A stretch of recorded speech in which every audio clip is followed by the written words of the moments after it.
Amém. Quero nessa noite agradecer a Deus por este momento.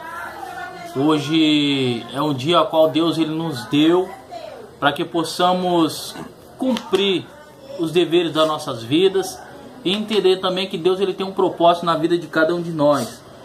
Eu venho essa noite trazer de Deus uma palavra que eu espero que possa ser uma semente que venha crescer no seu coração. Eu quero ler com você em 2 Pedro capítulo 3, um texto ao qual o cristão ele deve ter encaixado sobre a vida dele. Porque nós necessitamos de crescer na graça, no conhecimento de Deus. E esse é o objetivo de Deus nas nossas vidas, que nós crescemos na graça, no conhecimento, para que possamos ter uma formação e perseverança para chegar no objetivo que é a salvação. Amém? Diz assim a palavra de Deus: o cristão deve esperar o Senhor, viver a vida reta, estudar as Escrituras e crescer em Cristo. Crescer em Jesus Cristo, crescer no conhecimento dele. Diz assim: por essa razão, pois, amados, esperando estas coisas, empenhai-vos por seres achados por ele em paz, sem máculas e irrepreensíveis. E tende por salvação a longanimidade de nosso Senhor, a qual igualmente nosso amado irmão Paulo escreveu, segundo a sabedoria que lhe foi dada, ao falar acerca destes assuntos, como de fato costuma fazer em todas as suas epístolas, nas quais há certas coisas difíceis de entender, que os ignorantes e instáveis deturpam, como também deturpam as demais escrituras, para a própria destruição deles. Pois, amados, prevenidos como estáis, de antemão acautelai-vos, não suceda que, arrasados pelo erro desses insubordinados, descaiais da vossa própria firmeza. Antes crescei na graça e no conhecimento do nosso Senhor e Salvador Jesus Cristo. Esse é o versículo chave ao qual eu quero que você entenda.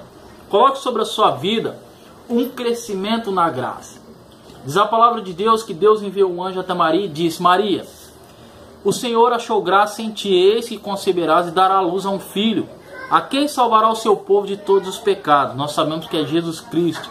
Ele veio com esse objetivo: nos livrar de todo pecado para que possamos ter uma salvação. Amém? Eu não estou dizendo que você não é pecador. Você peca. Mas quando você aceita Jesus Cristo, você é purificado pelo sangue dele. Pois a Bíblia diz que nenhuma condenação há para os que estão em Cristo Jesus. Então crescer na graça é ter uma pureza de coração. É você ser humilde com o seu próximo. A Bíblia em Mateus capítulo 5, ela ensina o crente em Jesus Cristo como se deve se portar diante da sociedade. Os limpos de mão, os pacificadores, os misericordiosos, todos estes herdarão o reino dos céus. A Bíblia diz no Salmo 24, versículo 3: quem subirá ao monte santo do Senhor? Aquele que é limpo de mão, puro de coração, que não entrega a sua alma à vaidade, nem à falsidade, nem jura desoladamente. Deus ele quer que você seja puro de mão, limpo de mão, puro de coração. Entregue a sua vida ao Senhor. Comece a crescer na graça. Comece a amar o seu próximo. Comece a colocar o seu erro diante de Deus para que Ele possa te libertar, te ensinando através da palavra. Pois Pedro disse: o cristão deve esperar no Senhor e viver uma vida reta, estudar as Escrituras e crescer em Cristo. Por essa razão, pois, amados, esperando estas coisas, empenhai-vos e sedes por Ele achado em paz, sem mácula, sem defeito.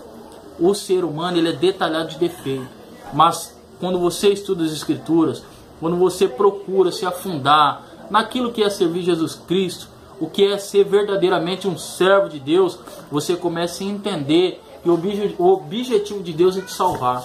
O interesse de Deus jamais foi material, e sim espiritual. Ele veio te salvar. Amém? Crescer no conhecimento é o que nós estamos fazendo aqui, estudando a palavra de Deus.